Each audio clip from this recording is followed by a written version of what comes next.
Selamat malam, sobat pendengar Pademan punya cerita. Semuanya adalah tentang mindset, bagaimana mindset kita dalam menyikapi sebuah fenomena atau kejadian atau keadaan atau masalah. Maka dari sana kita harus bijak dalam bernalar, dalam berpikir, dan dalam mempertimbangkan semua hal yang kita hadapi. Nah, sobat pendengar dan penyimak Pademan punya cerita, malam ini adalah momen peringatan hari ulang tahun Indonesia ke-77 yang pada umumnya malam ini adalah malam renungan suci dan ada pengukuhan bagi pasukan Paskibraka dan Tasyakuran. Untuk selanjutnya pasukan Paskibraka bertugas besok di detik-detik proklamasi. Nah, malam ini kita akan ngobrol, kita akan membahas tentang makna merdeka secara personal. Nah, person yang bersama saya malam ini, bersama kami tim Pademan punya cerita, adalah seseorang yang menurut saya eh, punya sebuah pemikiran tentang merdeka dan itu unik. Makanya beliau kita undang untuk gotong royong menyampaikan idenya gitu kan. Dan kebetulan konten kita adalah ide-ide anak-anak muda. Saya sudah bersama Eka Bagus Robi Pratama. Saya lupa. Bersama Mas Eka Bagus Robi Bagus Pratama, saja lah manggilnya. saya panggilnya Mas Bagus. Selamat malam Mas Bagus. Oke, selamat malam. Apa kabar? Alhamdulillah, ini baik sekali ini. Malam yang awalnya mendung, sekarang tapi cerah. Karena kita berada di outdoor. Di bawah. Nah, Mas Bagus, ini ya, kalau saya itu kok nggak bisa basa-basi, langsung to the point. Oke. Kita malam ini kan tentang merdeka. Kalau di dunia pendidikan, 1 tahun ini sedang lagi gencar-gencarnya membahas merdeka belajar.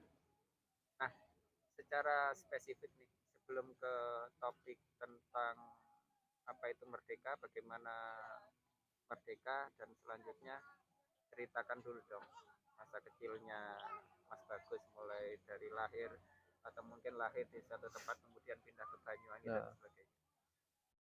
Kalau saya lahir di Banyuwangi sampai sekarang masih di Banyuwangi. Belum kemana-mana. Kalau jalan-jalan ya, tapi kalau ngerantau ke tempat lain belum pernah.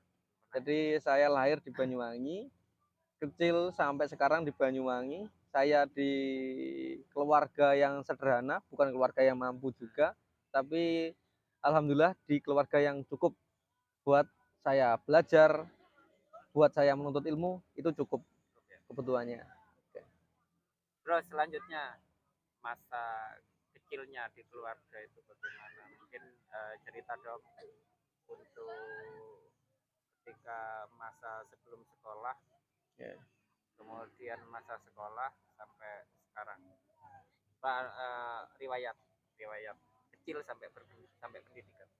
Karena kalau masa kecil itu lebih banyak kita untuk mendengarkan cerita orang ya. Jadi waktu kita kecil itu diceritakan, waktu kecilmu itu seperti ini. Kita kan nggak tahu ya.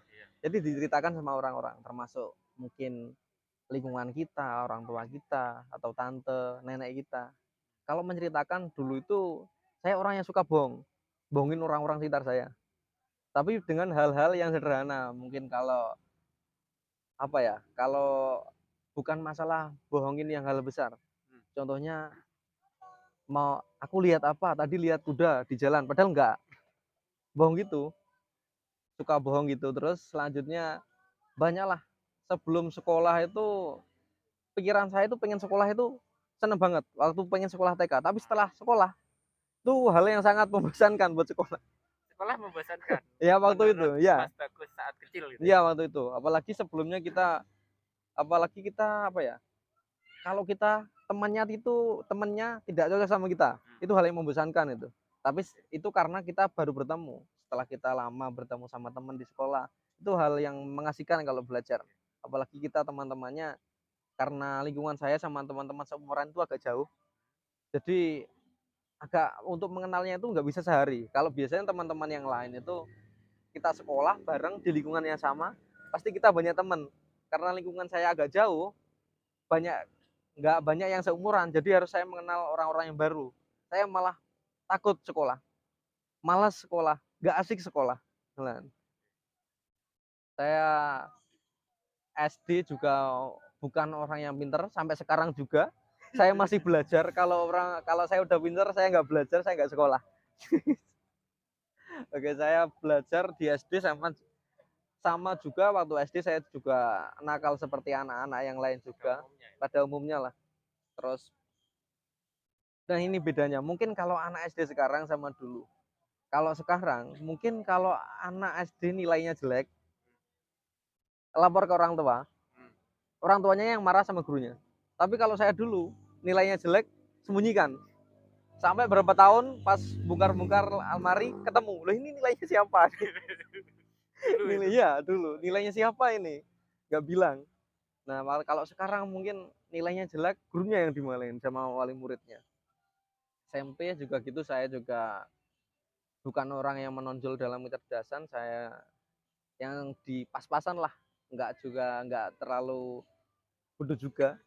Tapi terus di SMK ketika di SMK saya udah harus menentukan waktu lulus, selesai SMP lah, saya harus menentukan saya mau kemana. Setelah saya SMP itu saya mau sekolah SMA atau SMK. Saya berpikir ketika kalau sekolah SMA, saya butuh banyak dana untuk menghabiskan uang orang tua saya. SMK. Kalau SMA, okay. kalau SMA. Jadi saya berpikir kalau saya sekolah SMK, saya bisa langsung kerja, orang tua bisa lepas langsung sama saya. Dan intinya berpikir mandiri gitu ya. Iya, berpikir mandiri. Sebenarnya ambil aman juga. Kalau aku sekolah SMA, aku harus mencari jurusan apa. Kalau aku sekolah SMK, walaupun salah jurusan, ketika sudah masuk jurusan, aku belajar terus, oh, udah ketemu. Daripada yang berikutnya lagi, udah lulus SMA, mencari jurusan lain. Saya udah terjerumus salah jurusan, sudah dari awal di SMK. Mungkin yang ya? Awalnya, mungkin anak-anak yang lain tersesatnya di waktu kuliah, saya udah di waktu SMK. Berarti bisa disimpulkan tersesat di jalan yang benar. Ya, bisa jadi tersesat di jalan yang benar. Waktu sekolah SMK, saya memilih waktu daftar itu milihnya jurusan TIK. Itu kan jurusan yang populer ya di SMK. Jurusan TIK, siapa sih yang nggak pengen di TIK? Pelajaran yang keren, kita bisa mengolah komputer. Nah, ini pilihan saya. Tapi ternyata saya masuknya di perikanan. Kok bisa? Artinya kenapa nggak masuk jurusan TIK gitu kan, lebih cenderung ke perikanan? Kurang tahu. Nah, itu.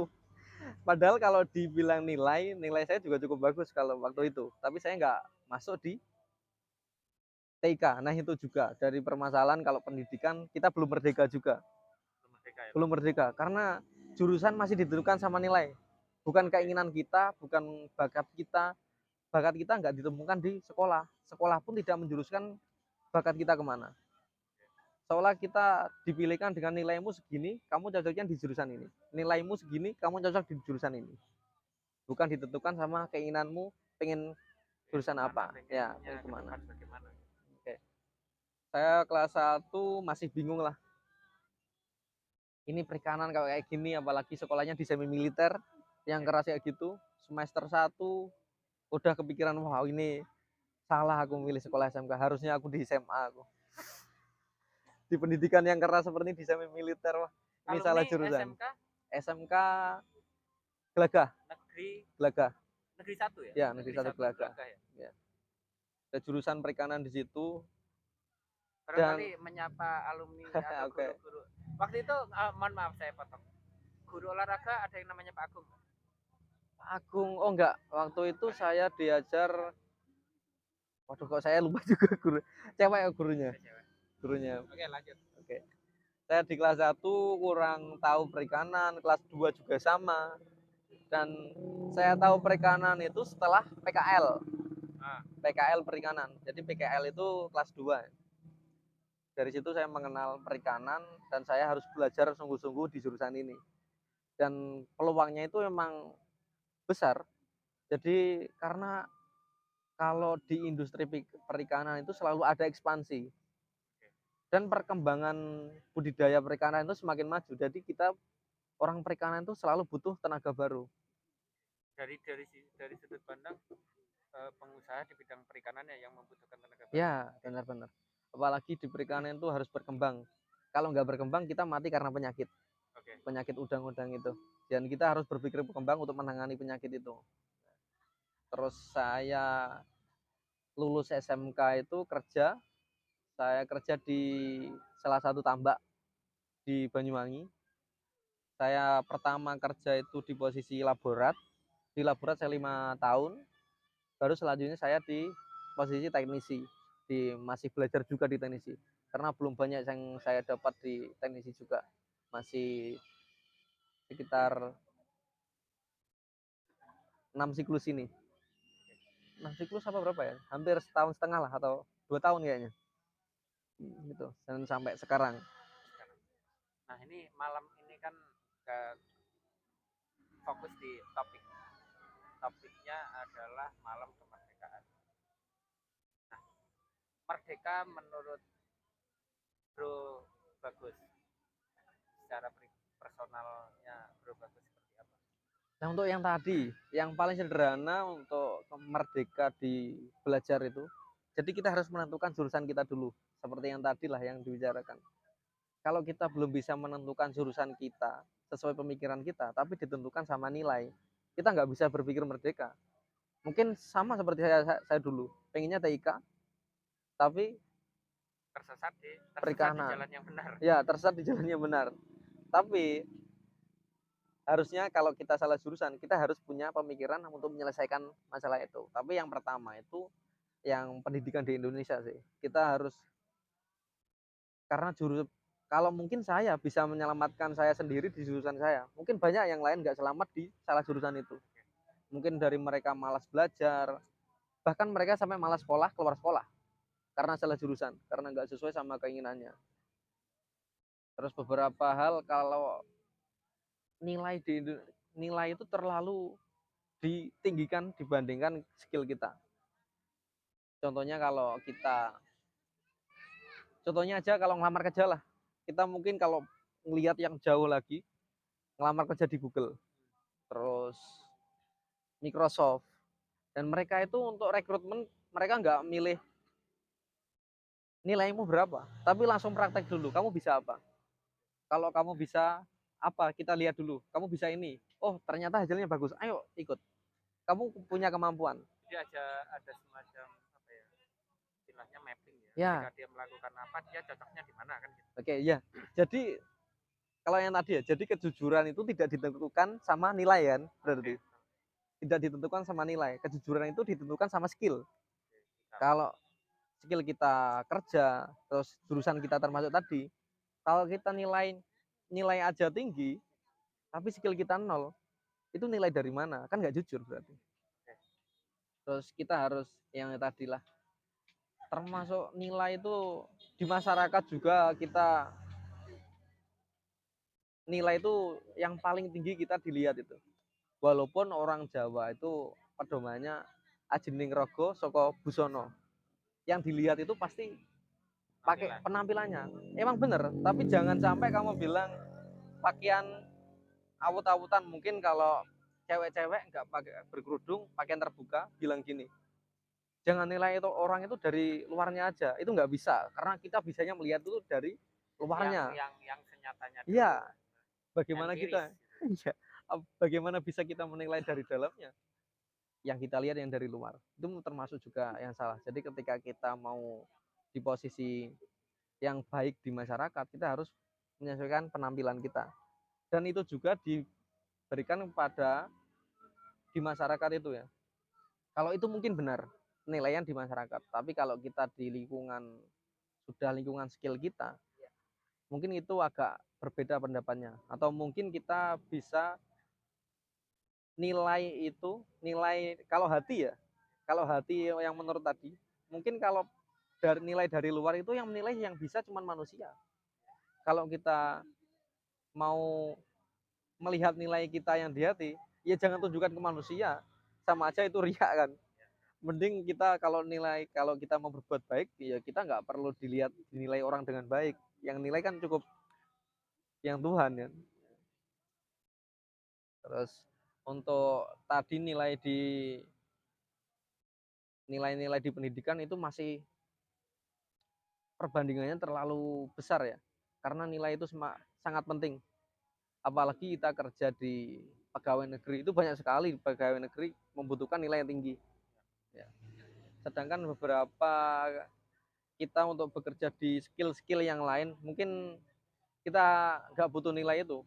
Ada beberapa perusahaan yang kita nggak perlu ijazah, mungkin kita praktek dulu, kita training berapa bulan, cocok nggak kerjanya, kalau nggak cocok langsung dilepas. Tapi kan ketika ada dua poin. Yang pertama terkait dengan ini cerita dari banyak orang gitu, yang melamar di PNS nilai oke. Untuk sekarang ya sistem itu menggunakan sistem apa itu yang seleksi tes ya, yang tes yang kadang-kala itu di sana membutuhkan skill. Contoh, kalau mungkin hitung-hitungan oke, real gitu kan. Tapi ada sebuah kelompok pertanyaan yang di situ menggunakan logika.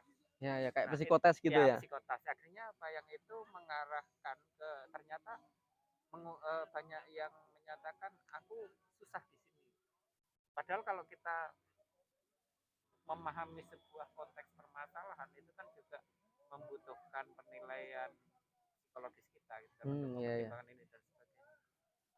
Nah, hal itu yang apa ya, di dalam dunia kerja ternyata untuk ke depan, menurut bro ke depan itu seperti apa yang harus kita lakukan. Ini pesannya buat yang muda gitu kan, karena yang muda yang setidaknya referensi dari bro bisa diambil diambil value-nya, sehingga dia mempunyai sedikit perubahan penalar berpikirnya, sehingga dia kalau tersesat itu tersesat di jalan yang benar. Oh ya, untuk masa depannya. Ya benar. Jadi yang kita pikirkan kalau kita udah tersesat, gimana caranya biar kita nggak tersesat, ya gitu. Kalau saya dulu ketika saya nemunya sadar, oh ini mungkin jalan yang benar. Awalnya saya berpikir ini salah jurusan, ini apa mungkin takdir gitu. Wah, dalam. Takdir kita itu ditentukan di sini, atau mungkin ada yang berpikir wah ini bukan takdir yang baik juga. Ya, ada yang berpikir gitu. Tapi ketika kita satu di jurusan, ketika kita ada ibaratnya itu loh, kalau udah kita kecelup setengah, lebih baik kita nyelam. Nah, nyelam sekalian. Jadi ketika kita belajar, kalau belajar dalam ilmu itu nggak bisa setengah-setengah ya. Kalau bisa seterusnya kita belajar. Apalagi kita belajarnya itu di pendidikan formal. Di pendidikan formal, sedangkan kita pendidikan formal itu menentukannya nggak cuman sehari kita belajar besok udah selesai, kan bertahun-tahun. Apalagi di kuliah itu sampai 4 tahun. Kita nggak bisa berpikir 4 tahun gitu, berpikir saya salah jurusan terus menerus, nggak bisa. Kita harus berpikir kalau kita terjerumus sampai 4 tahun itu berpikir saya salah jurusan, berarti kamu sudah nggak bisa menentukan hidup sendiri. Sebenarnya penentuan hidupmu itu sudah di jalurnya itu. Kamu mau ambil jurusan yang lain, mau belajar dari awal, atau jurusan yang sudah ada, walaupun belajar dari awal, tapi kamu sudah nyampe di jalannya. Dikembangkan gitu. Tinggal mengembangkan ya. Artinya ada sebuah paparan tadi malam sih. Ini membahas tentang Mas Abrang yang menyatakan bahwasanya ada dua cara berpikir kita menyikapi. Yang pertama kita sebagai korban, yang kedua kita sebagai agen. Artinya ketika kita sebagai korban, ya kayak yang Bro Bagus sampaikan, bahwasanya ketika kita salah jurusan nyalah nih ya gitu. Aku salah jurusan. Nah ketika kita berpikir sebagai agen, dari kita salah jurusan, nah dari jurusan yang kita ambil ini kita mau ngapain kan gitu. Kita mau ngapain, kita harus bagaimana dan seterusnya, lebih cenderung ke pengembangan gitu. Nah menurut bro, relevansi pendidikan terhadap karir. Relevansi pendidikan terhadap karir. Intinya seberapa sih pengaruh pendidikan terhadap karir? Kalau pendidikan itu sebenarnya kalau pendidikan itu kita belajar di dasar ya. Sebenarnya ada beberapa orang yang enggak di pendidikan yang sama tapi kerjanya Karirnya berbeda sama pendidikannya. Mungkin itu bisa, tapi mereka tidak punya dasar-dasar di pekerjaan itu. Mungkin ya contoh, kalau saya bukan jurusan perikanan, saya kerja di perikanan. Saya tahu perikanan seperti apa, tapi saya nggak tahu dasar-dasarnya perikanan. Mungkin saya nggak tahu tentang biologi, saya nggak tahu tentang kimia. Yang tahu saya cuman di pendidikan yang di kerjaan perikanan mungkin ngasih udang makan, udah cukup gitu ya. udah cukup kan. Jadi kita nggak tahu dasarnya. Jadi cukup penting lah kita untuk belajar itu, karena untuk melengkapi ilmu-ilmu dasar kita. Kalau kita nggak punya dasar, kita berkembangnya pun juga nggak bisa sampai di sini. Ketika kita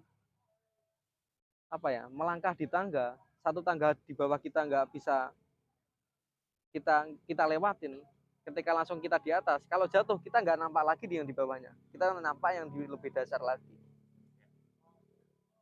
Terus untuk pengembangan, mungkin sebelum di perikanan ada pengalaman-pengalaman yang terkait dunia kerja. Setidaknya apa yang kita bahas ini kan bisa menjadi sebuah rangkaian clue gitu kan. Oh, dunia kerja kita harus seperti ini, harus ini. Mungkin marketing, mungkin produk, mungkin membuat sebuah ide yang akhirnya menghasilkan sebuah karya yang pernah bro lalui. Kalau sebenarnya kalau saya kerja yang terikat itu belum pernah saya di line perikanan. Saya kerja dari lulus SMK ya di perikanan, tapi ada beberapa kegiatan, memang ada yang saya lakukan, kegiatan mungkin saya belajar ya, karena saya belum bisa untuk belajar untuk marketing lah. Saya jualan, saya belajar jualan, belajar berusaha, dan ada Wirausaha. ya wirausaha. Ada beberapa saya pemikiran untuk jualan apa awalnya dulu tuh.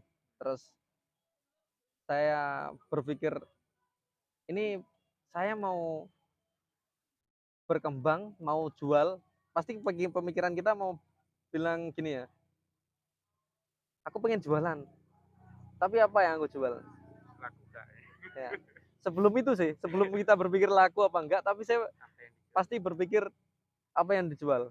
Nah itu kalau saya itu, kalau berpikir apa yang dijual, harus berkumpul banyak-banyak orang biar kita dapat referensi buat apa yang kita jual. Mungkin kalau kita sering-sering jualan di tempat parfum, ya kita jualan parfum, tapi yang dengan produk yang kreatif kita sendiri parfumnya. Mungkin kalau kita berkumpulnya sama orang-orang kayu, kita kerjanya kita juga berpikir di lingkungan kayu itu mau dibuat apa, tapi yang berbeda dengan pengrajin kayu yang lain. Mungkin itu. Terakhir, mungkin lebih cenderung ke pesan kepada adik-adik kita, lebih cenderungnya. Kalau generasi kan lebih umum, ke adik-adik kita dalam konteks mencapai kedaulatan, dalam konteks kata merdeka. Sebenarnya kalau merdeka itu ditentukan diri sendiri kan. Kalau kita nggak bisa menentukan keinginan kita sendiri juga itu belum merdeka. Sedangkan kata merdeka itu tidak ada nilai 100. Tidak ada kemerdekaan itu dengan nilai 100. Mungkin Indonesia ini, mungkin yang banyak bilang merdeka, tapi ada juga yang bilang Indonesia ini belum merdeka karena kita masih butuh negara lain. Bahkan ada yang bilang sampai sekarang kita masih dijajah sama produk-produk impor. Nah seperti itu. Jadi untuk pemikiran saya, kalau merdeka itu masih sulit saya pikirkan, karena saya sebagai kemerdekaan yang sempurna itu sulit dipikirkan. Mau seperti apa merdeka itu? Konteksnya merdeka seperti apa? Iya, karena merdeka itu, kalau kita merdeka, kita masih gini, mungkin ya menurut saya, kalau kita berpikir terlalu merdeka itu mungkin kita bermanfaat bagi orang lain.